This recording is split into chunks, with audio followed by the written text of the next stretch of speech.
بسم اللہ الرحمن الرحیم۔ سوال موصول ہوا ہے کہ ماحول کی حفاظت یا پاکیزگی کے حوالے سے، خاص طور دنیا میں پھیلتی ہوئی آلودگی کے حوالے سے مسلمانوں کی کیا ذمہ داری ہے؟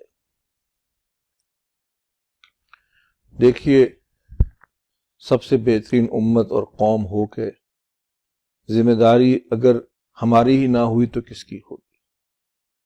ہمارے سامنے ماحول کا احساس نہ کر کے بے جا درختوں کا جو توازن تھا خراب کر کے ان کو کاٹ کے ہم اس تمام اثرات کو آج ہمارے سامنے ہیں اور ہم اس کو فیس کر رہے ہیں، مسائل کو فیس کر رہے ہیں۔ ماحول ہو، چاہے ہوا ہو، چاہے یہ فوگ ہو، چاہے اسموگ ہو، چاہے پانی میں، ہر چیز میں ہم فیس کر رہے ہیں۔ میں سمجھتا ہوں کہ مسلمانوں کی اور تمام انسانوں کی ذمہ داری ہے کہ یہ تو وہ خرابی پیدا کی جا رہی ہے جو ہم اپنے لیے خود ہی کر رہے ہیں۔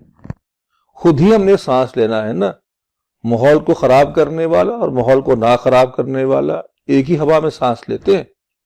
تو میں سمجھتا ہوں کہ یہ ایک آسان طریقے سے زندگی گزارنے کا ایک مومن مسلمان کو چاہیے کہ وہ بھی ماحول کو بچانے کے لیے اور دوسروں کو نقصان سے بچائے، خود کو بھی نقصان سے بچائے اور دوسروں کو نقصان سے بچائے، اور اس ماحول کو جتنا بھی اپنی تئیں بہتر کرنے کی کوشش کر سکتا ہے یا کر سکتی ہے وہ کرنا چاہیے۔